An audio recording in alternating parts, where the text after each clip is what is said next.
creaky sounds. We get this tree knock. And of course, I get the bright idea. I'm up there with this big Russian guy, with my best friend Joe, and we all have our daughters. And the two youngest ones go to bed early. And the oldest daughter stays out, Joe's daughter, Maria. And we're there, and it's like 2 in the morning. Vladimir, let her have it. Let her rip. Right. And so he does this big tree knock on this perfect tree knocking tree, and it echoes across the lake. Wow. It's silent now. We're listening. You know, we heard the lake echo. Okay, yeah, we heard that. And then, bam, right by us. Again, it was just as close as it was coming out of that stream. Wow. And we literally, I think we all probably turned white. And certainly the two skeptics that were with me really turned white. Wow. And so I said to Maria, I said, I need you to grab a little stone by the campfire and just toss it in the direction, underhand, make sure it's underhand. Yep. And just toss it in there. So she tosses the rock in there. And here comes another rock, lands right at our feet. Wow. So this exchange, and she had asked, well, why do I have to do it? I said, because it's less threatening. Right. You're a child. Right. Toss it. You know. And so we played this little rock toss thing for quite a while. Until finally there was one big gadoosh where through a big rock, we were literally, our campfire pit was right by the water. Right. And so there was a big gadoosh, and that was over. No more games. So there was no more anything at that point. All the activity quit. And so it's getting, it's probably pushing 4 in the morning at this point. And everybody goes into the cabin to go to bed. I'm like totally wired. This is really cool. Mm-hmm. It's my first true one-on-one exchange, and that's, of course, I'm sitting up and I'm reading a Field and Stream magazine, trying to get myself wound down and tired by candlelight. Right. There is solar lighting in the cabin, which was all off, and everybody was sleeping because there's just little walls, partitions. Oh yeah. There's no ceilings in there. And so any light would keep people, keep people up. But I walked over to the sink finally and started getting tired, and there was a little solar-powered fluorescent light above the sink. And I can't find my toothbrush or whatever, if I flick the light on. Yeah. That was when all hell broke loose. Really? So whatever was out there was obviously looking in the windows. I think it was more than one. And I think that, I hate to admit it, but I scared the crap out of them. Oh, yeah? Because here I am, I got this, white hair, and I'm suddenly dark, and now I'm lit up. And it literally, the screaming, the commotion, stuff was getting thrown up on the roof. I heard what sounded like running on the roof. Really? The cabin was getting pounded, the walls are getting pounded. Meanwhile, I'm hearing numerous locations of screaming. Loud screaming. And that's when the cabin started getting lifted. Literally lifted off its block foundation. Wow. It's just up on blocks. Right. It's basically plywood with sheet metal on the outside. Right. And it's getting rocked back and forth. And I'm hearing all this. It sounded like chimpanzees, would be the best way I can describe it. Right. Thrown in with some louder barks and screams. But it sounded, this is what I can only interpret it, it sounded like they were fighting against, with each other. Really? Yeah, it didn't sound like they were chattering at me. It sounded like they were chattering amongst themselves, like they were angry, like they were, these are just theories, but as if one was telling the other one to leave and it didn't want to leave, or one had gone up on the roof and it was yelling, Does that make sense? It was like they were scolding each other, like there was chaos. And the rocking, and there was noise up on the roof that was loud. Right. And of course, I'm ready to tip over from fainting, thinking I'm in some bad B movie, and I look up and the skylight's open. Oh, wow. And so I'm looking for the pole. I remembered the pole somewhere in this cabin to lift it up and close it, twist it shut, right? Right. And so that's my first priority. Get that skylight shut. because this is open and I can hear all this commotion up on the roof. Mm-hmm. So, okay, let's just picture maybe an infant up on the roof. Yeah. And it leaped up there on the roof, and the parents down below trying to get it down. Yeah. I envisioned that in my mind, mm-hmm. literally, almost live. Yeah. The thought came into my head almost live, is what it sounded like. Two parents fighting. Yeah. And maybe the cabin getting rocked back and forth was trying to get Junior off the roof. Right. I don't know, but I could literally see the floorboards bending. That's how bad it was being rocked. Oh, wow. And of course, now I get the skylight shut, and I'm running into Vladimir. He's the big guy. Right. With big muscles, and I'm running in to get this big Russian guy up. Mm-hmm. And I'm beating on his back. I'm literally beating him. Yeah. To get him up. And I don't even get a reaction. I don't even get a moan out of the guy. Right. It was so bizarre. And so then I run into Joe's, where Joe was sleeping, mm-hmm. and I start beating on Joe. I mean, I'm hitting the guy hard to get him up now. Right. And I'm thinking I'm about to die. Yeah. And our kids are there, and they're about to die. We need the men up now. Mm-hmm. Joe does pretty much the same thing. Nothing. Right. And then all of a sudden it all quit. Just stopped. Just like, you switch the light, switch off. Huh. And at that point my heart was, near heart attack speed. Right. And that's how it all kind of started. And at that point, I recall Chuck telling me that the cabin had been torn up. That was it. He just had mentioned it. Right. And I couldn't see any damage in the cabin at all. None. Zero. There was not one tooth mark, not one scratch. Mm-hmm. And I knew every knot in the walls there. Because during rainy days, sometimes you get trapped in there 2-3 days. Yeah. And you just knew, it was just, it was my home away from home. I knew every knot, pine knot in the wall. Right. There certainly were no new scratches. There was nothing. Mm-hmm. And so, at one point, I think Joe had pointed out this nail board that was actually in the back of the cabin, mm-hmm. but it was aimed outwards with the nails, or the screws sticking outwards. And Joe had pointed that out. And I had just flipped it over for the kids. Right. And then Chuck comes back to pick us up, I don't know, actually the next day. I told Chuck my story. Mm-hmm. And he goes, "That wouldn't surprise me." Really? I'm like, what? And he tells me the story then about the cabin. He goes, "Oh man, that was bad." Right. He said, whatever it was, they even tore up the playing cards. Really? There were like 20 decks of playing cards in the cabin. Right. And literally every deck of cards got torn up into little pieces. Huh. He said there were they were plastic pieces. Yeah. It was just covered like a tornado had come through.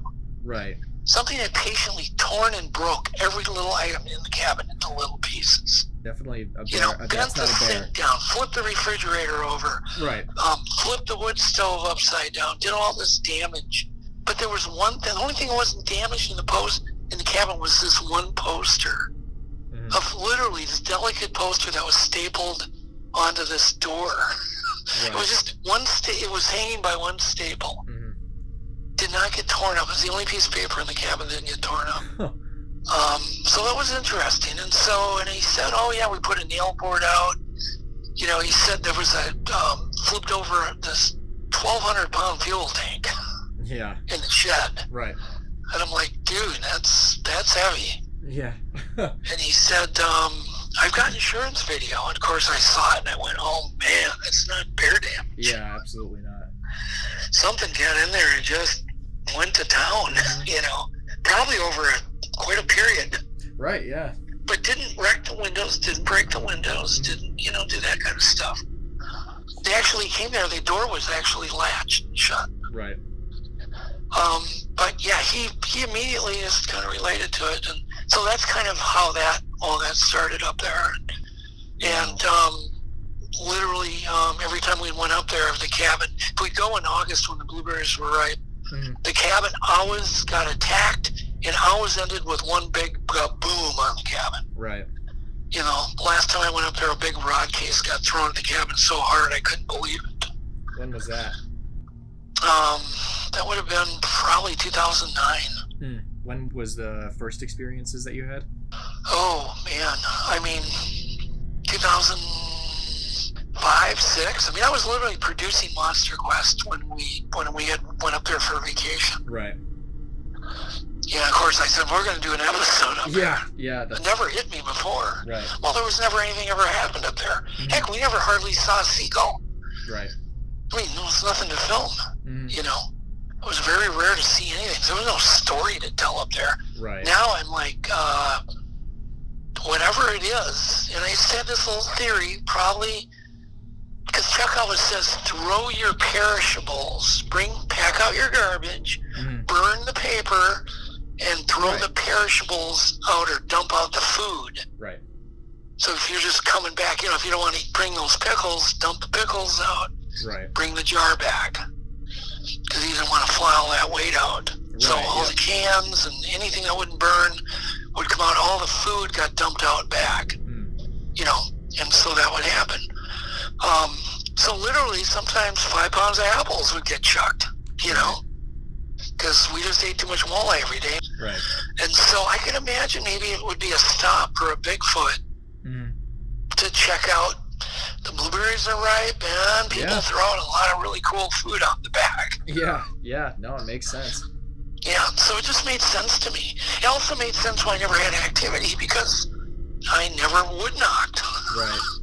I never brought kids up before. I was going to say that definitely seemed to be the catalyst for all of that activity. Yeah, correct. Yeah, it seemed like nothing would ever happen unless I did some wood knocking. Right. So if you did wood knocking, it obviously don't like that. You know, I don't think they're coming, I don't think they're trying to communicate. I think it makes them mad. Really? Yeah, I think it angers them. Because they make a point of coming around. Yeah.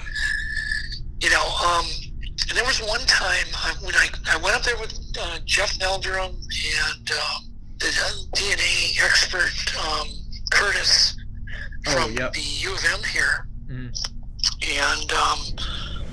I remember it had rained for a number of days. We had done stuff and there was no action. And literally, I was out on the porch. The rain quit. It wasn't even, the rain hadn't stopped even 5 minutes. And a rock came ricocheting off the shed and rolled right at my feet.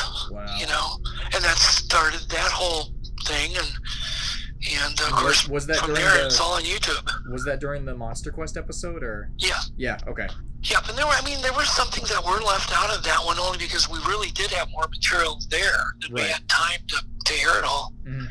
I don't think the part where the rock ricocheted off the shed was in there. Maybe it was. I don't know. I just rewatched a bunch of episodes. Yeah. Yep, I don't think that was in there. Yeah. But that was definitely a memorable experience because it was kind of made me feel dumb going up by there all those years. Made me feel kind of little trepidatious because I'd slept outside numerous times. Right, yeah, no, understandable. You know, even alone, just thinking, I wonder if I was being watched all this time. Right, yeah. But they just didn't let us know they were there. Right. And literally somebody said to me, they said, they got your number. Yeah. And it could be, you know. I mean, certainly they'd get a visual on me, so we'd go up there and we'd always have, after that, we'd have activity. And it never was really pleasant. It would always just be somewhat scary. I was going to say, it seems really, really violent. Yeah, but, you know, what the interesting thing is it's still non-confrontational violence. Right, absolutely. They always do that gorilla thing, you know, where they bang the glass and run. Yeah, absolutely. And that's what they do. It's always that grand finale. Yeah, and I just recently, here 2 summers ago, we rented a cabin, you know, quite a ways up north, off the grid, right on the border of the Boundary Waters canoe area. Literally on a map, it looked like right next to big blueberry areas. Yeah. This looked like this is going to be a hot spot. So me and my son and my youngest daughter again went with. Nobody else wants to go with me anymore. Literally, they don't, because they're just like, no, thank you, after, you know, what they've experienced. And, right, yeah. And we had action from day one, and we had the cabin, the same thing, attacked right before dawn. Always was this big boom, you know, on the side, the whole cabin would shake. Right. And one night, the cabin got hit so hard on the side that my bed was, that the bed flew away from the wall. And that gets a little unnerving, but then it's over. They're gone. I don't know why they always have to do that grand finale right before dawn to let you know, okay, here's my power. I was gonna say, it's probably you're gonna feel my power, and I'm gone. I'm out of here. It's probably like, remember this. Yeah, and it's really interesting, but I really do think it's just as non-confrontational. Yeah, well, that's how gorillas are. Intimidation behavior. Yeah. Yeah, that's how gorillas are. They act violent so they don't have to actually be violent. Right. Exactly. Yeah. And I find the relationship so amazing. Mm-hmm. You know, because we've almost literally at that particular place, we predicted a grand finale every night, and sure enough, every night there was a grand finale every night on a different wall of the cabin. I also found interesting. But never any footprints or anything. No, in this area it's complete granite. There's shit for footprints. Right. Yeah, it's just a big rock. I mean, there's hardly any soil. It's all rock and moss, and the soil that is on is only maybe, half-inch thick, and it's covered with a lot of debris, and the tracking was not good up there. And literally, the cabin was surrounded by granite. The guy had even brought in extra granite. So this thing could come around and within 15 feet of the cabin and just walk wherever it wanted to. Wow. Have you ever thought of putting the camera out? Every time I do that, there's no activity. That's interesting. And it isn't that I've given up 100%. Right. But we always put audio recorders out and record all this amazing activity. All the neat sounds that they make. And and they seem to have no fear of the audio recorders. I really find that interesting. I'm puzzled over it. Yeah, so you've actually recorded audio of them in the Snowgrove area. No, at that point we were always using cameras. But now if I was to do it, I've got kind of a plan. I would like to go back up there. Right. I've got a kind of a completely different cool plan. And it doesn't involve any electronics. Right. For some reason, and we don't know. For instance, they just found out recently that caribou can see in UV light, right? Yes. Just like bees. Yep. And they do that so they can see urine, like of predators and so on, and find each other. We can't see urine from 5 miles away. They can. So maybe these things have some type of maybe it's not supernatural. Maybe it's just a super ability. Right. Yeah. That they're sensing, or maybe they have they're sensing some frequency, like they're hearing a frequency that we can't hear, or a different level of, maybe it's a low frequency, maybe it's a high frequency. It could be just something completely explainable. Right. In some type of an autopsy where they go, oh, well, this explains that. They've got this filter in their eye and they can see blah, blah, blah. Who knows? There's sharks that can see electricity. Yeah, absolutely. We can't. We have no idea. So it's a super ability. Right. And think about all the super abilities that animals have that we don't know about yet. Right, yeah. I'm sure it's a pretty endless list. And there's probably super abilities humans have we don't know. Right, yeah. Like this feeling of being watched at times. Yeah. There could be all sorts of super abilities we don't know. They claim some people are psychic. Right. Could be just a natural super ability. So I don't always just jump to the paranormal, but some of it seems paranormal. I was going to say, I'm totally open to the idea. Here's what I know, Nate, about Bigfoot. Nothing. Right. I know how to make them angry. Certainly in wilderness, real true wilderness areas. I know kind of what they probably eat. Right. Pretty much anything and everything. So that makes me a rocket scientist. I know that they don't like cameras, but I don't know why. I know they don't seem to mind audio recorders, but I don't know why. Right. I know they're big, and I know they're strong and powerful. I know they're masters of their environment. Right, yeah. What else is there to really add? We can kind of, you can do a taxonomy list, and it's all just kind of educated guesses.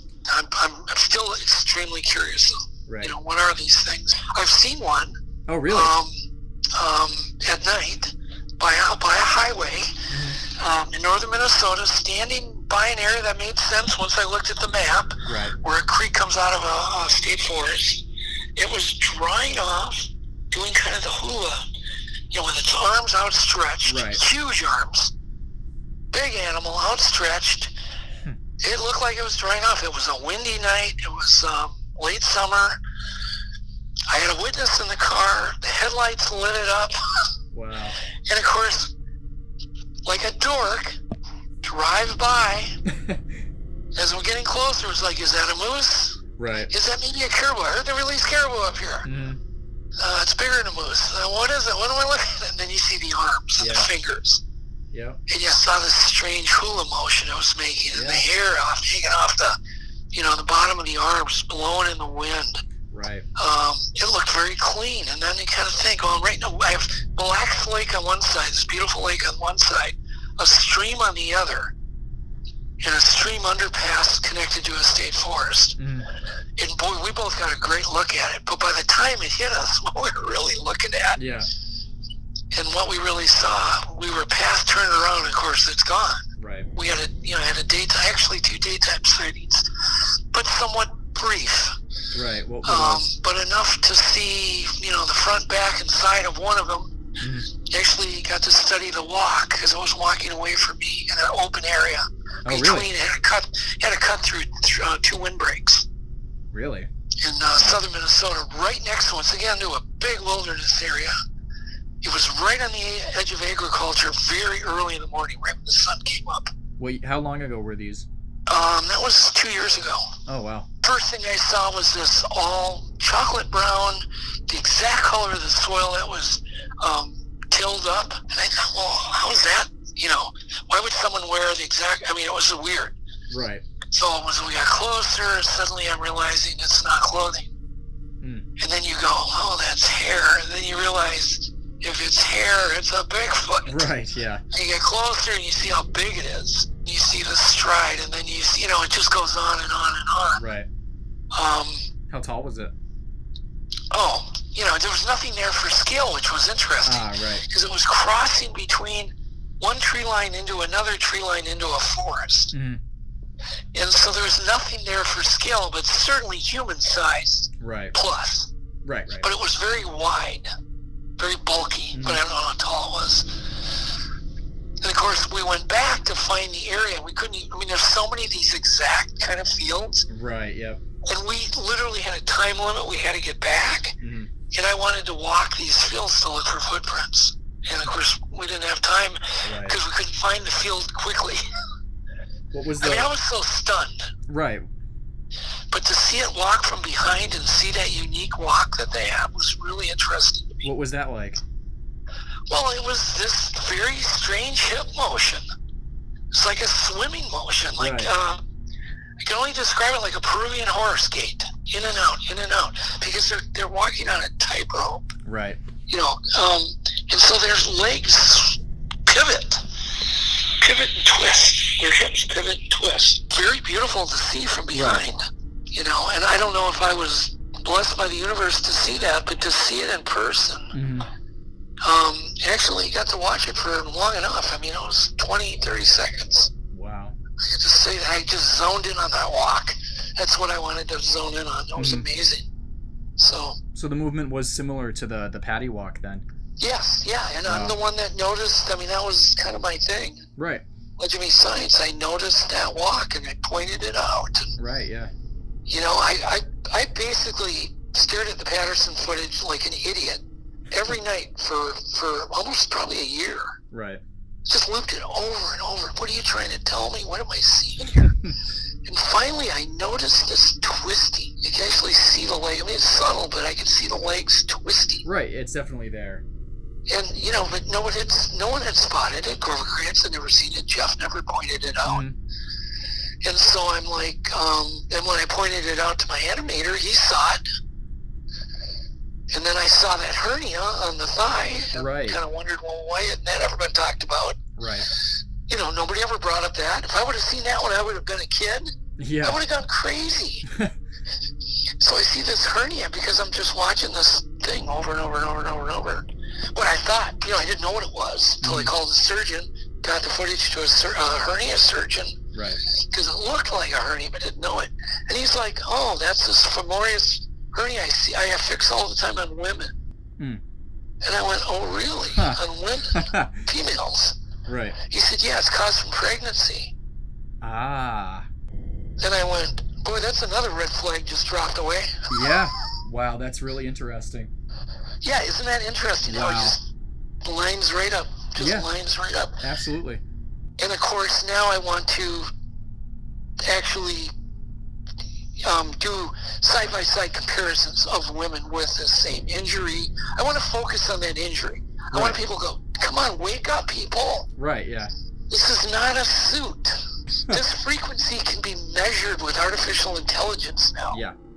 We can prove it's not a suit. Mm-hmm. People have Instagram now where they can, sit there and, maps people's faces. Yes.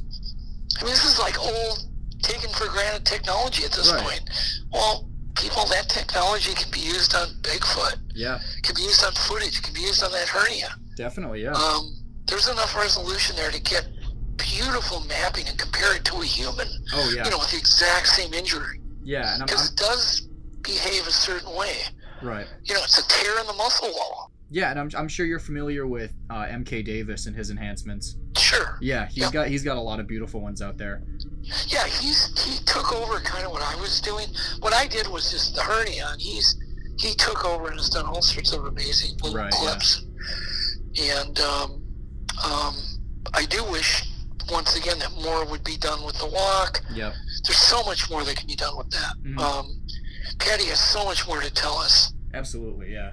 The other thing I was going to just finish up on the hernia is that what happens is apparently this hernia happens in the stomach wall, and then it slowly slides down. After the pregnancy's over, this hernia actually travels down the leg. Right. And it's in the exact spot where it happens in females. And so is that a coincidence? Right, yeah. It's so far beyond a coincidence. Yeah, and the fact absolutely. Patty's female. Yeah, that's just and obviously that lines her up breasts are even engorged. So she's either had children in the past, right, or currently was, nursing. Yeah, it's just it lines up perfectly. Yeah. Yeah, it does. And it's like the more you study the Patterson footage, Nate, the more red flags just keep falling off. Yeah. Normally, when I take a piece of footage and I'm analyzing it, flags will pile up. That happened with the Marble Mountain footage. Sorry. Oh, really? Yeah, the more I studied it, the more things that happened, the more I listened to the audio, the more this, the more that, the more red flag. Doesn't mean it's fake. Right. But it piled up red flags versus taking them away. What specifically about the Marble Mountain footage? Oh, man, I don't even want to open that can of worms right at the moment. Really? But, I had the raw footage. Yeah. The original footage in my possession for a while. And there were just numerous red flags. I don't think it was anything malicious. Nobody set out to do a hoax. Let me say that. Okay. There was no hoax. Nobody set out to do any kind of hoax. Right. It's just not what people think it is. Right. I think possibly if there was a hoax, it was after the fact, somebody going, that kind of looks, even though they knew it was Uncle, somebody so-and-so. Right. Yeah, it kind of looked like a Bigfoot, the way the lens was smearing lengthening the thing and so on and so forth. Right. Well, so if any thing happened, it was because of that. You know what I mean? Yeah. I took a picture. It kind of looks like a dog man, so I'm just gonna say it's a dog man. Oh yeah. Well, I'm on a story. Yeah, I'm on a bunch of those dog man groups, and pretty much a lot of the dog man pictures are the Pareidolia effect. Oh yeah, exactly. Yeah. Every one I've seen is that. Yep. Including the creature of the seven shoots, or. Oh yeah. Yep. That's a tree. Yeah. I mean, come on, people. It's a tree. Yeah. I mean, I can look in my toolbox and see faces. Right. Come on. Right. Just because you see a face doesn't mean it is a face. Right. No, exactly. And I literally get pictures submitted to me. Oh, it's almost weekly. That is just Pareidolia over and over and over, and it's like, no, sorry. And I just tell them straight out, you're it's nothing. Right. It's a bush. Yep. There's a lot of that, especially recently, or more recently in the more recent years. Definitely a lot more people pointing out faces that just happen to be pareidolia in bushes and stuff. There really hasn't been any amazing footage. You know, the Lake Chipaka, the Memorial Day footage. Right. That's still an amazing piece of footage. Oh, I agree. It was in Legend Meets Science, and yes, it came out to be, you know, a normal-sized, human-sized creature because we had to measure the whole mountain. Yep. Yeah. But that doesn't mean it's not a female Bigfoot. Right. I've watched that footage so much. There is an animal that pops up on the back, right, all on its own. It isn't. It gets put on the back and then it just stands up on its own. Mm-hmm. You know, it's completely autonomous from the other. You know, the lower part of the footage, the creature. Oh, absolutely, yeah. And that's it. And, you know, I talked to so many witnesses that saw this thing there real close, where it came up, and it watched their children play. Right. Certainly it happened to the Pates. There were other people that saw it. Yep. It kept coming around to these families, spying on the kids. Wow. If that was a guy in a Bigfoot suit, it wouldn't have done that. Yeah, there were definitely. people armed. I mean, there were people with, you know, loaded guns. Right. Who's going to go bother campers when they know they got loaded guns? Right. You know, and I got to know Owen really well, and Lori. Oh, wow. And, you know, and Owen is passed now. But they were just, you know, they didn't want any money. They didn't want anything for their footage. No, they were, the footage is good. Right. There's another piece of footage I know is real, needs to be analyzed. Mm-hmm. It's been done by one guy. And the reason I know it's real is because a man came to me with a sighting who happens to be my best friend. Right.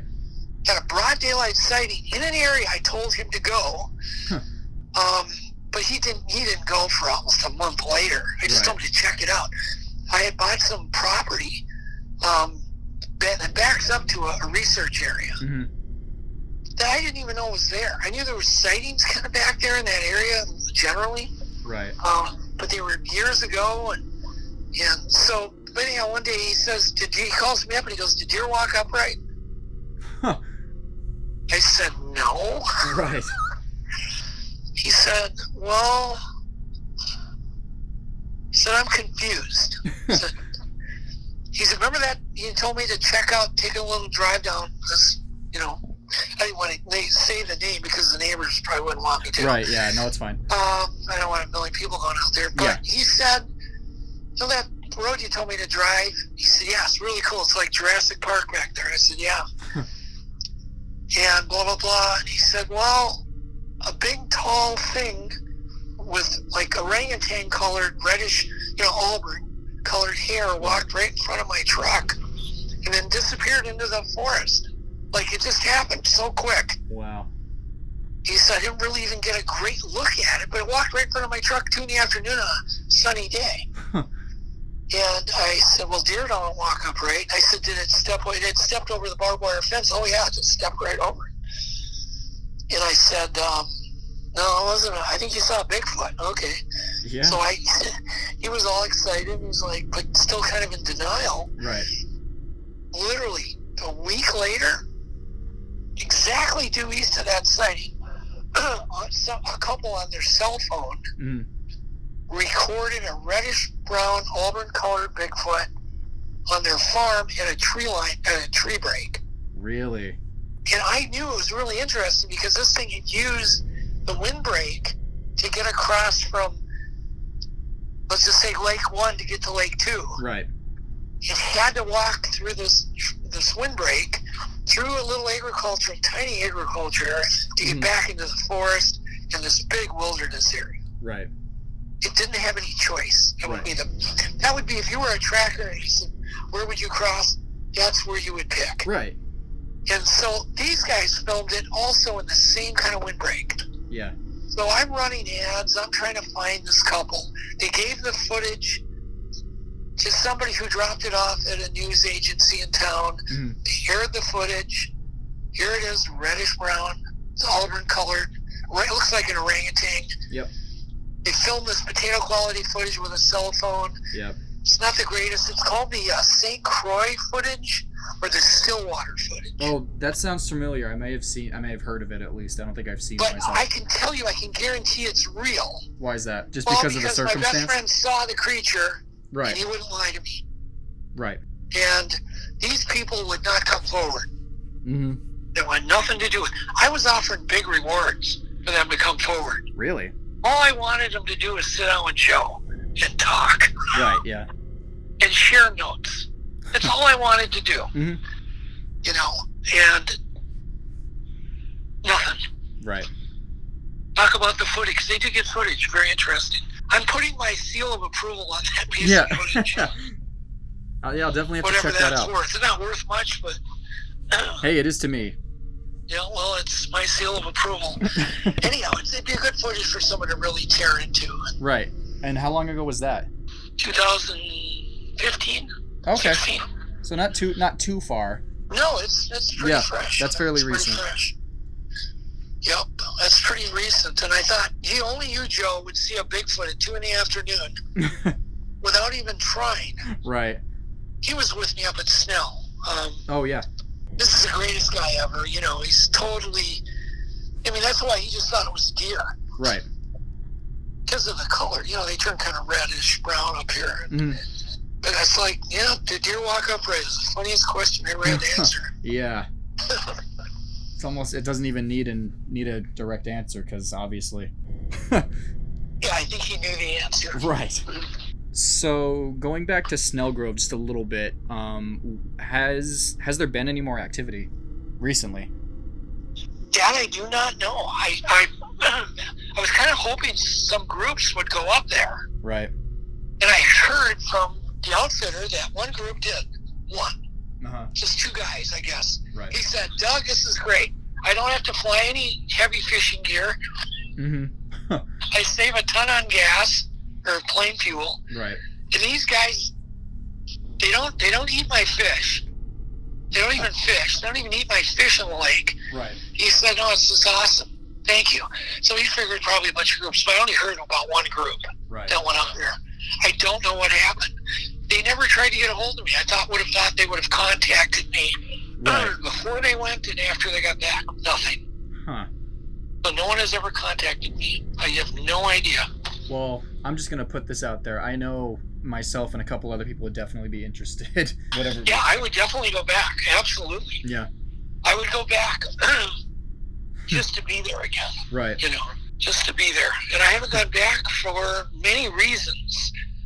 One, I have to admit that there is this kind of strange, I guess it's kind of a subconscious fear.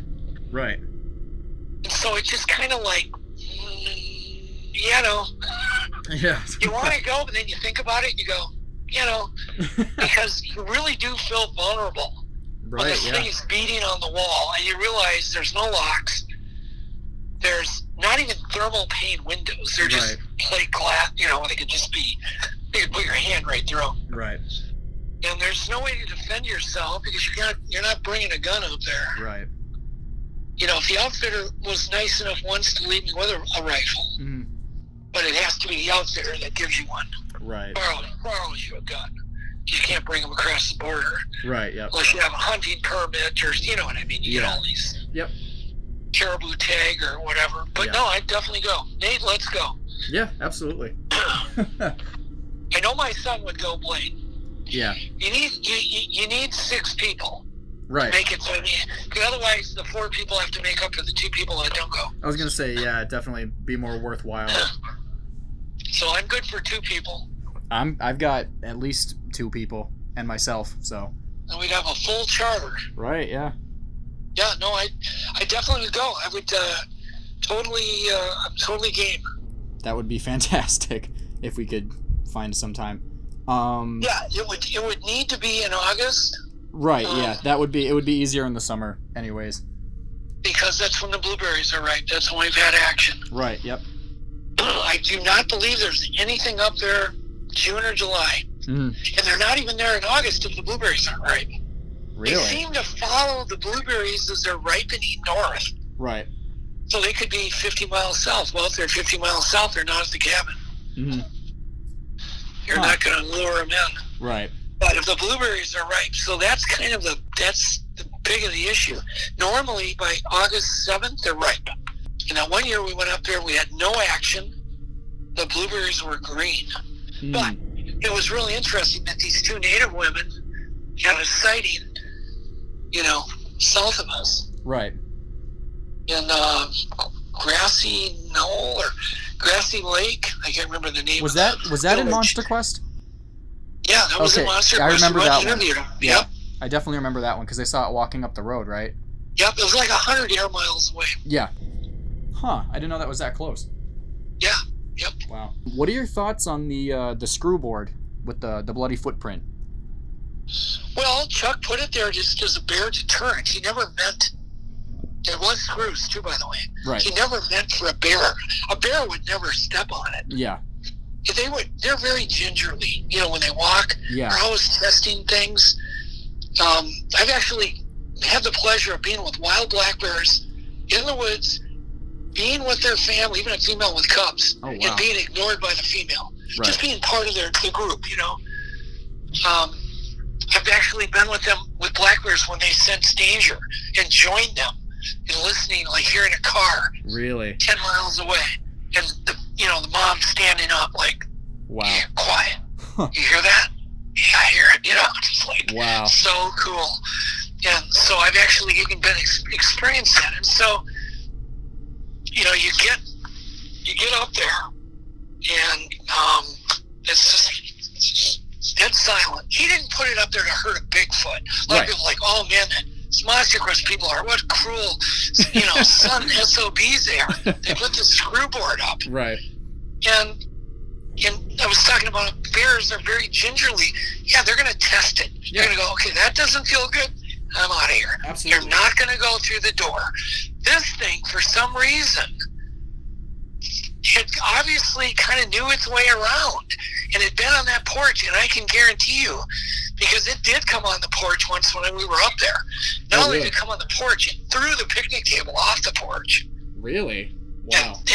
And threw or slid the picnic table all the way across the porch to where it was crazy. Yeah. So it definitely didn't have any problem being up on the porch. The porch was like the heaviest duty porch ever. Right.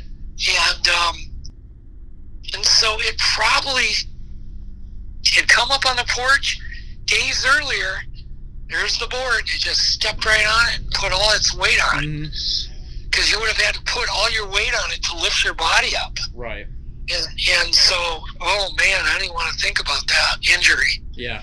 That would not have been good. But there were literally chunks of dried fat tissue, right, and muscle tissue on those screws. Mm-hmm.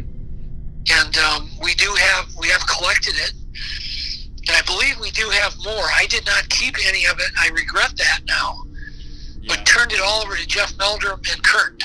Right. So what was the sort of the final say on that? Because I know, there's all these people saying like, oh, it's inconclusive. There's because they can't get a full. They can't, or haven't in the past, done a full sequence. Right. And so that's a great question to ask Jeff. And every time I talk to Jeff, I forget to ask him. I'm going to be with Jeff in April, and so I'm going to really drill into him on those. Totally, yeah. Who else has had those samples? Because I know other companies have gotten those. Right. Even possibly Melba Ketchum had some of those samples. Oh, really? But I don't know 100%. Right. So I think. Yeah, I actually met Jeff at the Cryptozoology conference in Portland. Oh, okay. Yeah, he's a great guy. I actually helped him set up, because I was working tech for that conference. So I was actually helping him set up his presentation and stuff. And afterwards, I actually got to go meet him at his hotel room to get him to sign a picture for the Cryptozoology Museum in Portland. Oh, cool. Yeah. Very cool. No, he's an awesome guy. There's no finer human being than Jeff. He's amazing. Absolutely a great guy. If you're gonna go on an expedition with somebody, I've gone on quite a few with Jeff. Mm-hmm. He's just amazing. Plus, once in a while, he'll make this amazing campfire cobbler. Oh, really? It's like you come back after a bunch of hard work, late at night, hungry, cold and tired. Right. And there'd be Jeff with this hot, fresh blueberry cobbler. Oh, wow, that's awesome. That he made in the campfire. I was like, wow. Yeah, no, Jeff's great. No, he was definitely great. But I'll be with him in April, so I'm going to really drill him in on that one. Yeah. So me and Jeff get together. We get so distracted with so many things. Oh, really? And look, we both know the DNA is pretty crap right now. Right. And there's nothing to compare it to. What are you going to compare it to? Right. And what if it just comes back human? Which most of this stuff does 90, Every time I get a really cool hair sample tested, it comes back human. Right. It's like, well, that's no surprise. Right. But I found it in in this spot where there wouldn't be any humans. Right. I think you were interested in, like disappointments. Yeah. Yes. Like things I'd want to redo or things or whatever. Yeah, absolutely. And that did happen, of course, because we'd run out of time. Like, there was a Snell Grove hare that had got snagged on a zip tie on a fishing rod case. Right, yes. That a man who owns it is bald. Yeah. He has not one hair on his head, not one. And it was his rod case, and the rod case got thrown at the cabin in a very violent way. Mm. And I've pulled Bigfoot hair right out of the Skookum cast. Oh, really? I've seen the naturally worn ends. Right. I've seen the nomadillas under microscopes. Mm. I know the curve. I know the diameter. I'm very familiar on what a Bigfoot hair looks like. Right. Ones that have been improved by Herr Fehrenbach. Ones that have been improved by the morphology from other labs. Right, because they're distinct. And so I see this hair, and I'm like, dude, Dave, that's a Bigfoot hair. Right. You gotta collect that. And it's just thrown it at the cabin. Right. And so we collect the hair. And the guy, anyhow, for a test on the hair, it was a DNA test. He couldn't get DNA out of it. Well, that doesn't mean much. But he decides it's a human hair because he puts it under a microscope and he sees no medulla. Right. So he figures it's bleached. Mm-hmm. So, or whatever. But he gives it a test to see if it's human hair. Right. And been processed with bleach. Mm-hmm. So he puts it in blue dye. Nate, I want you to pluck one of your hairs and put it in blue dye. Right. Guess what? It's gonna turn blue. Right. Right. And so that got edited in the show, and I was so mad. Oh, so it was definitely a misrepresentation then. Yeah, it was really, it's like if we would have had time, I would have got him on the phone and said, at least you're going to comment on the morphology, right? The scaling, the naturally worn in. How could a woman get her hair that long, end up on Dave's rod case, right? Right. All these years, somehow hang on to that zip tie, because it was barely, it wasn't like it was really like wrapped around the zip tie. Right, right. And zip ties have that little serrated, Yes, little, yes. Hooked. It's kind of a hooked. Yeah. A little serration on it. Anyhow, then get it in a floatplane, travel this thing 1,000 miles, get it up there, blah, blah, blah, go through all this stuff, and the hair stays on there from some blonde lady. Right.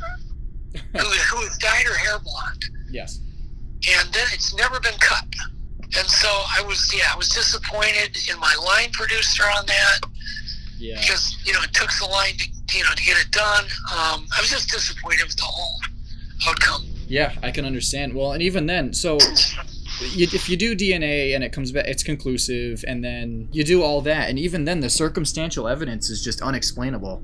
Like, well, let's say a hair comes back with human DNA and they get a good sequence. Right. But if that DNA scientist has not done the morphology on the hair, really documented it. Right. Document it with an electron microscope if they have to, at least a very high-powered microscope. Document the tapered end. Document some of the even algae growth that may be present in the hair. Mm-hmm. The things that would say, hey, I live in the wild. Yes, yes. Nate, you and I do not have algae growing in our hair, guaranteed it. Right. You don't do all those things, and you're a DNA guy. Right. And you're just looking at part of the picture here. Yeah.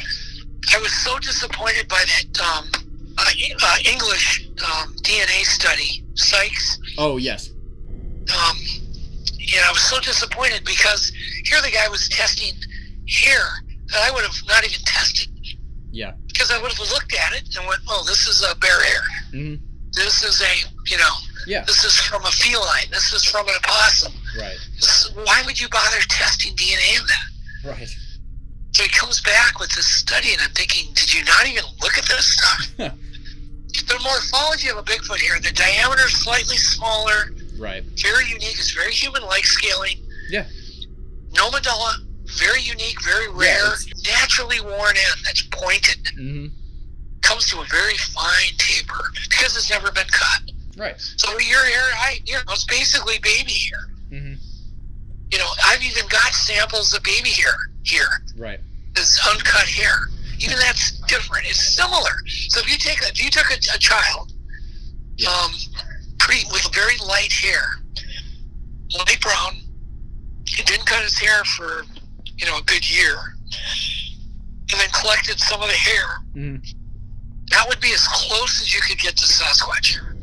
Okay. Yeah, it makes sense. Yeah. And their hair is very fine. Yeah. A lot of people think it's very coarse, very stiff. No, and when you see it in person, right, blowing in the wind, especially if it's clean, like I happen to get a chance to see, it's like amazing. I can imagine, yeah. Blowing in the wind where you're 4 feet from him. Right. Passing by in your car at 50 miles an hour. Right. But we really did get a good look at the hair, and it was just amazing. It's definitely hair. It's definitely not fur. Right, yeah. So yeah, sort of going back to the circumstantial evidence aspect of it, with like the screw board, like the DNA could come back inconclusive, but something left a bloody footprint that's shaped like a big human footprint. Because they drew the outline on the board. You could literally see the chunks of flesh. Yeah. On that screw board. Something did that. It was no black bear. No black bear would ever do that. And the fact it came back, certainly not a black bear. Yes. It came back with lots of human DNA. Yeah. And I know Kurt put a ton more work into that than you could. He knew what that was. Right. And so a lot of these DNA people, I'm not going to say they're lazy, but I'm going to imply it. Right. But, I'm not going to, but somebody who really, is interested in the topic, like Melba, at least she was interested in the topic. Right, yes. Has got a lot more vested in it. Mm-hmm. So it really needs to go to people who really want to coax. Like if you take, a dinosaur bone that you find in amber, right, you're going to take it to a paleontologist, DNA expert. He's going to be so into it. By God, he will get DNA out of it. Definitely, yeah. He will get that ancient DNA out because he cares about the topic. Right. We bring it to these DNA guys, and they don't give a crap. Right. They're not I don't believe in this. Huh. So they're not worried about using primers, right, testing the right primers, getting more sequence. Right. And people can say, well, Kurt had a vested interest. Kurt, why can I not think of Kurt's last name? I think it's Kurt Nelson. Yes. Is that right? Yes, Kurt Nelson. Sorry, Kurt. And Kurt's an amazing guy. Kurt is the most no BS man I have ever met. Yeah, that's very apparent from the episode even. He is just completely no BS. Right. He's not one to joke around about things. Mm-hmm. He's extremely matter of fact, right, extremely brave man. He's very courageous. He's he's the kind of guy you'd want next to you in a crisis. Right. And people, well, Kurt, he wanted that to happen. No, he just took the care and the time to make sure it was done right. Right, absolutely. To spend the money, to spend the time to do it.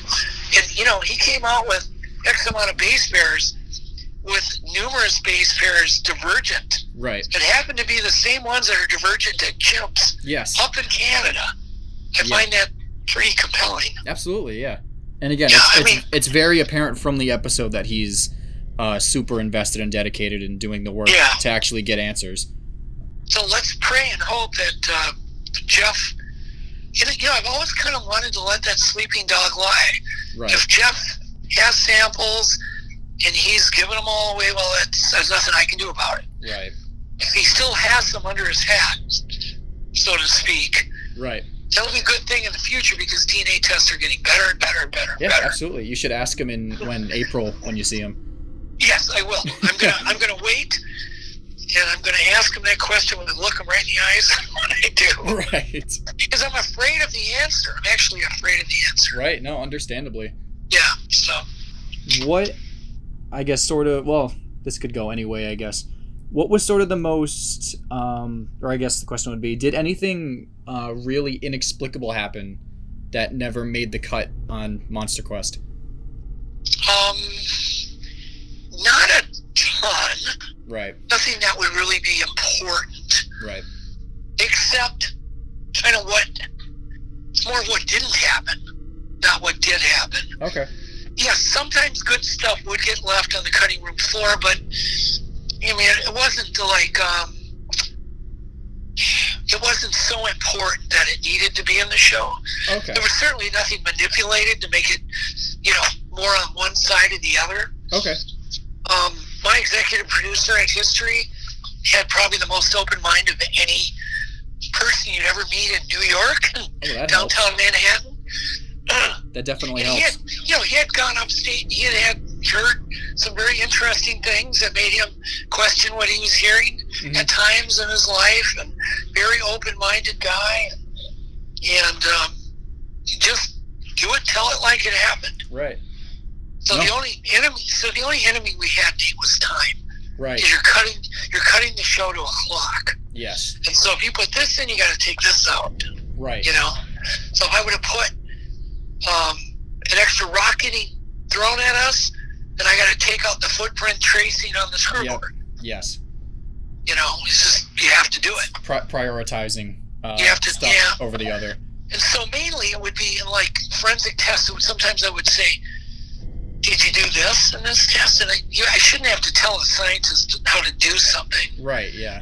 But sometimes I would get a little frustrated that they didn't document some part of it, like the morphology of hair, for instance. Right, yep. So no, there's no real hidden treasure to mention. Yeah, I thought it'd be worth asking. Definitely. No. No, there's nothing there. You can fish, Nate, but there's nothing there. Right. I did find one sort of like little internet sort of, I don't know what the right word would be, but for the DVD release of MonsterQuest, I heard somewhere online that it had been, there was an episode titled Tree Man on the DVD release as like the 14th episode. I'm not sure what season, but I guess no evidence has been found to support that. And I was wondering if you'd heard about that before. No, never. Oh. No, it's a rumor. It's not true. Okay. It's not true, period. It's just made up crap. Got it. No, there was never an episode we were working on that didn't get finished. Oh, okay. And literally, as I remember it, and I could be wrong, I don't really think I need to go study it, but we finished our season. Oh, really? Yeah. Okay. As far as I know. Okay. No, because I again, this it's is probably possible. Maybe it is possible. I mean, I have a lot of water running under my bridge constantly, right.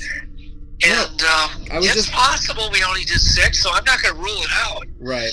But I don't have any bad memories of, I wish, we could have done. It wasn't like anything where I was cut off. I finished everything I was working on. Oh, well, that's good then. Yeah, there is nothing worse than putting a ton of work into something. Yeah.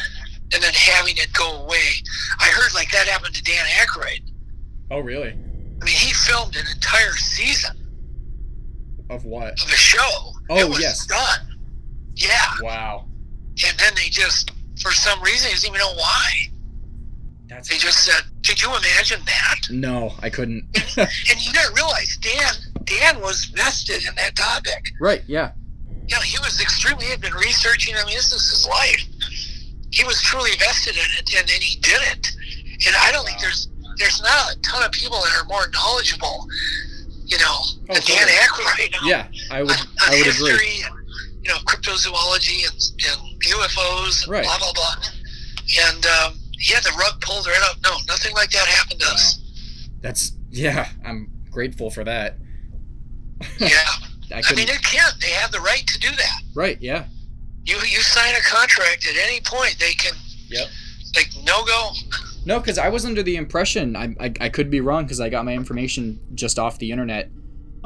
That the series had been canceled midway through the 4th season. Yeah, no, I'm not aware of that. Oh, okay. No, I'm glad we can put the rumors to rest.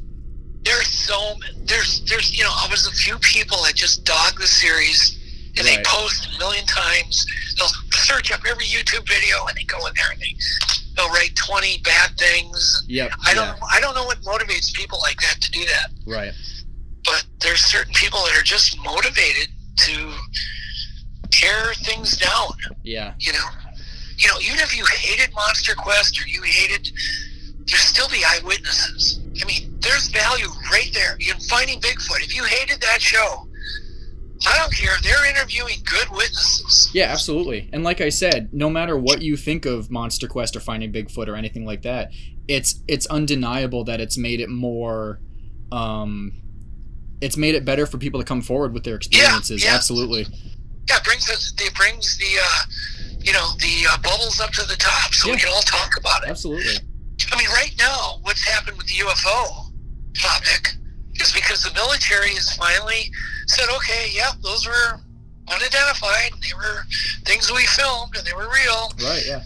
And here's the pilots, blah, blah, blah, and they're all talking about it. Now, suddenly, I guess you can talk about UFOs now without being called an idiot. Right. It's about time. Right. It's slow to happen. Yeah. But, I think, the average person, though, doesn't watch those shows. Right, yes. They're definitely... It's still funny. The average guy didn't watch Finding Bigfoot. The average guy didn't watch MonsterQuest. Or if they did, they caught one part of an episode. Yep, they're definitely niche topics. They're still niche. I mean, we were doing, I'm sure up to 8 million viewers at a time. That's a lot of people to hit on an airing. Right. In its heyday. But it's still a very tiny portion of the population. Right. And so when I talk to some stranger and say, have you ever had anything weird happen to you? And sometimes I might have to get to know them for a month before yeah, I did. Right. And they'll tell you the story, think you're going to judge them. Yeah.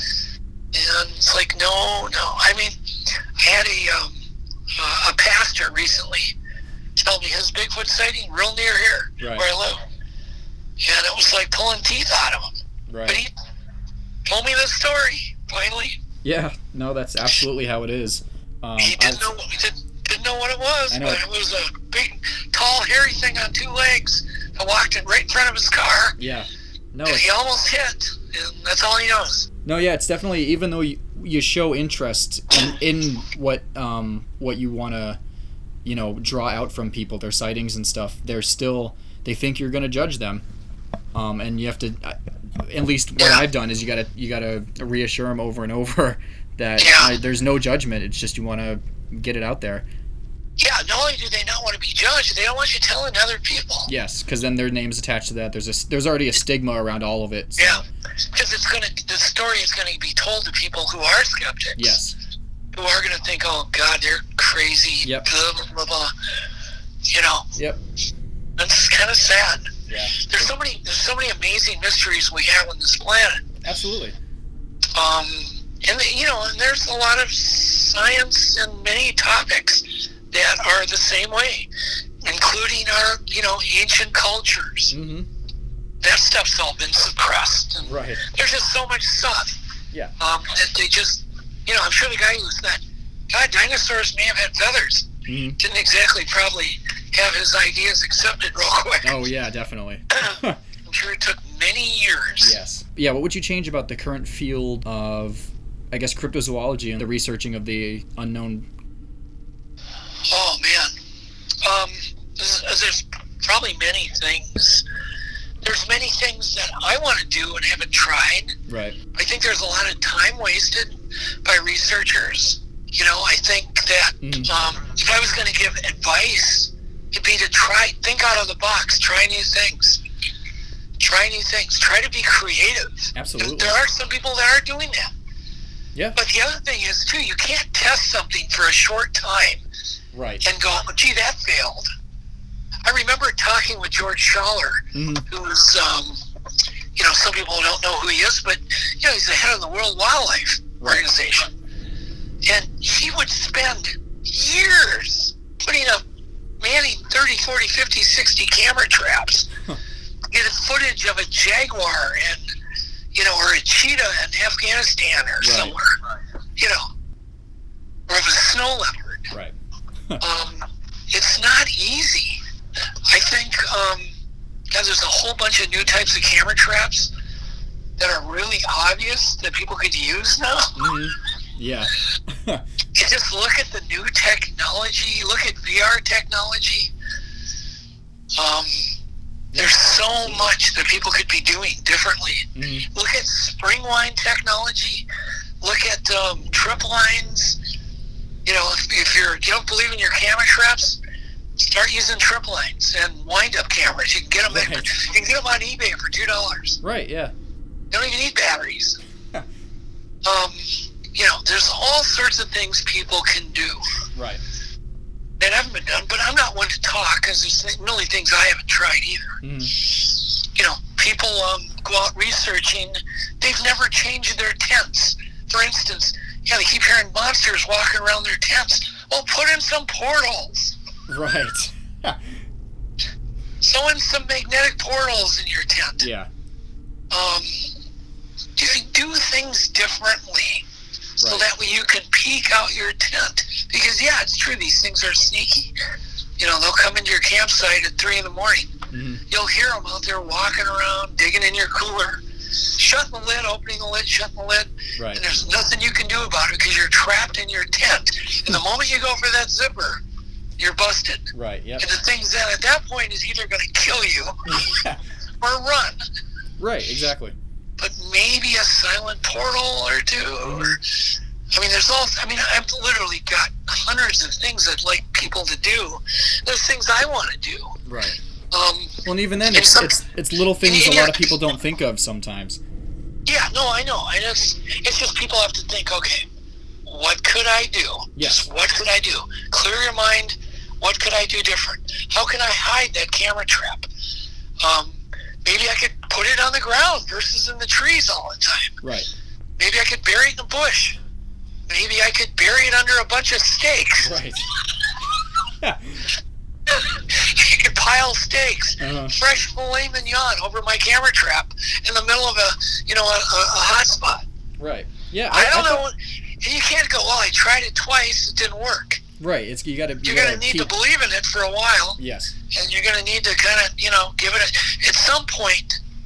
Someone's gonna get lucky. Right. I got interviewed by Time Magazine or Newsweek magazine once. Right. They said, "What do you think it's gonna take to prove this topic?" I said, "Tesla." It's gonna be a Tesla coming around a corner. Right. 75 miles an hour. Yep. Silently. It's going to be an electric car. Right. And that's probably what's going to happen. We're all going to feel like idiots. Right now I'm building electric fat bikes. Right. Yeah, you mentioned that earlier. Yeah, to use for, research. And they're amazing. They're all terrain. They're dead quiet. Wow. I do even do mid-drives on them, so they're really quiet. They're even quieter. They're chain-driven from a central motor, so I'm actually using the chain, and it's more natural sounding. Right. It sounds like a bike. But they're not going to expect a bike to be able to do 30. Yeah. So they might screw up on their timing. They might go, I got plenty of time to leave the road, to step over this logging trail. Because time and time again, Nate, I hear people telling stories. Okay, let's take my friend I said that saw one in broad daylight, 2 in the afternoon. Yeah. There was one thing that happened, totally explained everything of how he busted that animal. There was a little hill right before this corner. So he literally coasted down that hill. And then there was a sharp turn. Yes. So he's coasting his big, heavy truck down the hill, and around that corner, and there it was standing. Yeah. And so he pulled a Patterson Gimlin. He pulled a Tesla. Absolutely. His truck was dead silent. Wasn't under power. Mm-hmm. And then you look at the location. He did get lucky, but if it wouldn't have been for that location and all the circumstances. I was going to say, yeah, the stars aligned. And the wind was probably blowing a correct way, and on and on and on. Right. And so that's kind of what has to happen. People, you need to believe in something and keep doing it. Yes. And don't give up. Don't and think out of the box and try to, hey, my steak idea piled over the or a bunch of salmon piled over a camera. Right. Maybe isn't the dumbest idea. Yeah. Sounds completely dumb. But we won't maybe know it's until not. we try. I don't know. That's just, I created that one right here on the spot. Right. And to my knowledge, no one's done that. It's a $5 idea. Right. Yeah, it's definitely about being passionate and being creative. It's definitely a mix of those. Yeah, and I really do think that's what it takes, is that passion. And, absolutely. There's been a few primatologists and a few real mainstream biologists that are kind of secretly or somewhat, investigating this topic and the other crypto topics. And so when I talk to them in confidence, it's always, you guys think you're going to get a Bigfoot picture with one camera trap? Yeah. We put out like 200. Right, yep. And we manned them for like 10 years. Mm-hmm. And then maybe we get what we're looking for. Right. So sometimes it happens, sometimes it could take 10 years. Absolutely. Look at the squid. Yeah. I got lucky. Discovery Channel did try to repeat what we did. Mm-hmm. No luck. Huh. Somebody could go and try to repeat what I did for the next 40 years, 50 years, and never see another one. Right. It could happen. I'm not predicting it'll happen, but maybe 50 years will go by, and they'll be then suddenly looking at our squid footage going, damn. Right. How come nobody's duplicated that? Right. Well, it just could be luck. This is your plug saying that you want people to fund your next squid trip. Yes. But it's just there is a portion of luck involved. Yes. And I also think the other thing is catering to curiosity. I think is a big deal. Yes. I don't think it's just hanging sparkly DVDs on a tree. No, I don't mean that. I don't mean that type of curiosity. I think the most thing they're curious about is people. Mm-hmm. So I actually think using that, I really do think people they're curious. Right. There's a fear there, but they're curious. Right. Why would they look in my windows? Why would they look at children? Yeah. They're curious about children. They're curious about children's voices seem to attract them. I was going to say, all of my experiences have been them initiating everything, so... Yeah, they like to... Yeah, I do not think you're going to crunch through the woods and sneak up on one. Yeah, absolutely. Not going to happen. But I do think, if you earn the trust through habituation... Right. I think that habituation has value, but I think the habituation needs to be done with some real creativity. Mm-hmm. Christopher Noel. Yes. Or Noel, sorry. Yes. Christopher Noel is one of the researchers I really feel is at least thinking out of the box. Right, yes. I'm not saying he's right. I'm not saying he's wrong. Mm-hmm. But man, do I give him credit for really trying to think out of the box. Right. Where he's trying to tie that these things have autistic characteristics. Right. And that the things they do seem to fit into this realm, and that's possible. Right. They're like highly functioning autistic people. The hiding, the organizing, the sticks. In other words, the stick structures might just be nothing but doodling. That's a theory I've had, being an artist myself. It's just like, what if it is just art? Like, what if it doesn't really have a purpose, honestly? It may not. Yeah, you might be absolutely right. And I I think that idea maybe crossed my mind, Mm-hmm. but when he explained it his way, it made my light bulb go off. Right. You know, it absolutely could just be art, nothing more. Because he said, you know, there's a certain trait in certain people that want to organize things. Right. All this chaos in the forest. Okay, let's organize something. Right. You know, it's a way of comforting and then yourself. even then, animals do just inexplicable things. Like there's some goats. I think in Peru they just climb trees and just sit in the branches for seemingly no reason. Right. Yep. So there's a lot of animals will just do things inexplicably. If you think about animal behavior, oh man, we don't know anything. Yeah. I literally got my mind blown today. It was on Reddit. Anybody can check it out. It's the coolest footage ever. There is a coyote who is standing there at a culvert waiting for his badger friend. Uh-huh. And he's literally telling, come on. He's moving his head. Come on. Badger catches up to him, and they both, like two best friends, go walking through this culvert. Oh, wow. Under a road pass. Right. That is a mind blower. I was going to say that's like the fox and the hound. These are two enemies. Right. But how much of this stuff goes on? Right. And it's like when I saw the muskrats grooming the beavers. Right. It's that same kind of what? Yes. Two mammals. And that, by the way, that was the first time ever in history two mammals had ever been documented over any period of time, let alone as long as we did it. Yes. Living together and working cooperatively. Right. Because the beavers would work on the roof. Mm-hmm. And the muskrats took care of all the bedding. Right. They kept the bedding clean. They got rid of any waste. They brought new bedding in constantly, fluffed it up for the beavers. And so they each did their own thing. The muskrats couldn't do the roof of the lodge. Right, right. So they were living in this very amazing... So was that happening all over the world? Mm-hmm. Or was it just that lodge? Yeah. I don't know. There's literally a scientific paper that's being written right now. Mm-hmm. Finally. I've been waiting.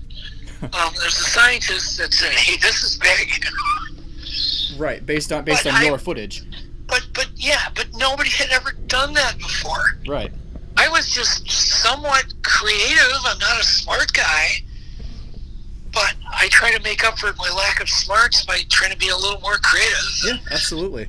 Or just asking, why can't we do this? You know? Not even being thinking of creative solutions, but having creative questions, I guess. Like why is this like this? Why not? Yeah, exactly. Yeah, why not? I mean, there's just so many. For instance, it's no secret. You can take a little miniature Aquaview camera. You know, that's got you can get, I think, hundreds of feet of cable. Right. The cable now is like fiber optic cable. Mm-hmm. And you can hide now a little miniature night vision camera. Just the camera part, not the electronics part. Right. And it uses passive infrared. Huh. So it's not putting out, it's collecting electrical signals, but it's not putting out anything. Mm-hmm. It's only collecting. It's reacting to your body heat. Yes. And there's, and you know, Les Stroud tried them, but only for a few days. Right, yeah. And no one, as far as I know, in the entire country has put those cameras to work. And they could be hidden because they're so tiny. Right. The actual camera head is just by itself, and it can be hidden. Right, literally, you can take a drill and just drill into a tree, and all that's going to show is a 3.6 millimeter lens. Right. You know, it's the size of less than the size of a dime. Right. Half the size of a dime. And that's all that needs to show. Well, if people do that all over the country, Nate, hundreds and hundreds for 10 years, then I go, well, they can see them. Right. But it's going to take that kind of effort. Yeah. Using that type of a camera. Yes. You know, where the electronics can be buried far away. Yeah. So that's not spotted. I'm sorry, I don't even think a Bigfoot can spot something that's 4 millimeters from 10 feet. I don't think so. I don't think they're going to notice that. Right. They may notice a big giant camera strapped to a tree. Right. But I feel bad, you know, they're doing this and they're working their butts off, these amateurs. Yeah. You know, Which I am too, and I just don't like doing the same thing over and over and over and over, because I know a million people are out there doing it over and over and over. Right. I think certain scents might be effective. We just had a big success with a new type of scent, and you remember the sex pheromones? Yes. Yep. The chips. I don't know. Some people are familiar with those. Yeah, I am. Yeah, Dr. Greg Bambinek still gets requests, still mails them out for people. They're nasty. Yeah. That was based, I had this idea for a sex pheromone because I know how crazy like white-tailed deer get during the rut. Right. They get just nuts. They'll do anything. They just get crazy. Yeah. So I'm thinking, well, they must have their season too. Doesn't mean they'll work all the time, but literally the first time a chip was used was when they got the Skookum cast. That was the first time one of those chips was used. Oh, really?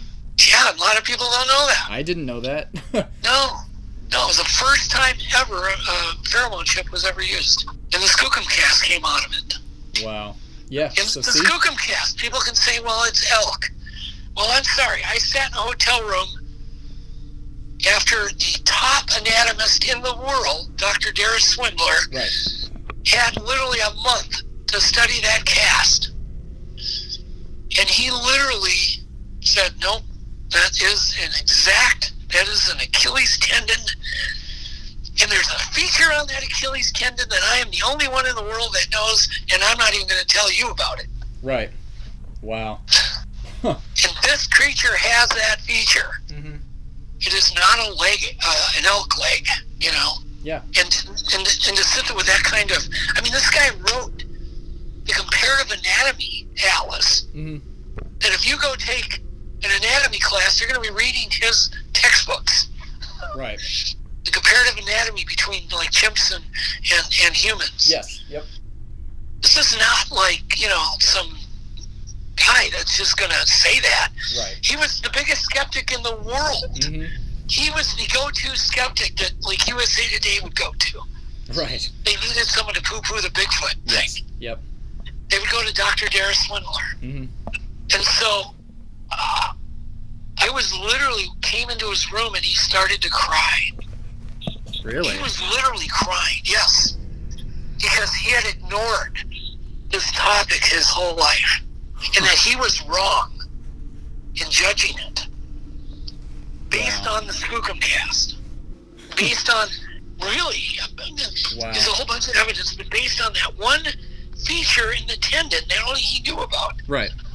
And so that was kind of impressive. It was to the point where I literally held him back a bit. Mm-hmm. Because I didn't want him destroyed. Right, yeah. by his peers. Wow. I held him back just a bit. You know what I mean? Like, yeah. I had him tell the truth, but the emotion and some of the things that he said, mm-hmm. I would have loved to air it in Legend Made Science. Really? Oh, yeah, because it was powerful. That's incredible. But literally, I don't even want to tell you what might have happened to him after that. But he said it like it was. Yeah, he just stated it flat out, this is my conclusion. These are real animals, That's incredible. Yep. Wow. So yeah, I guess, do you have any closing words? No, I think we covered a lot of topics. I was going to say, absolutely. I apologize for my voice. That's about it. I'm getting my voice back March 18th. I'll be talking loud normal again. Oh, there you go. I have a little tiny bow in one of my vocal cords. It's letting just enough air escape where it's been tough. Right. Bad timing for a podcast episode. Bad timing for a podcast. But so this laryngitis will be gone on the 18th of March. Right. So they have to resort to surgery to get rid of it. Oh. But it's just that they're going to just inject a little bit of collagen. Right. And hopefully I sound just like James Earl Jones. Right. And well, good luck with that. Thank you so much for letting me interview you for this long. Yeah, no, it was fun. It was great talking to you, Nate. You're awesome. Yeah, thank you so much. And give me a call when summer starts approaching. Absolutely. We'll get that cabin booked. Absolutely, yeah. That's going to be surreal for me. Yeah, it will be. I mean, the place is amazing. Just going there. is amazing in itself. If you do nothing but just see this, just to hear the silence and to actually hear your own heartbeat, right? It's that far away. Wow. So you can just sit there and listen to your heartbeat. It's actually quite uncanny because there's no sound. I was going to say, I imagine the sky there is beautiful. It's amazing. You'll never see anything like it. Right. And if you have windy days, no, you're not going to hear your heartbeat. But if it's quiet, there's no wind, and you get a lot of no-wind days up there, it is just crazy. Well, hopefully we can put something together, definitely. Yeah, let's do that. Absolutely. Thank you so much. much. Nate. All right. Thank you. Yep. Have a great night. Yep. Thank you.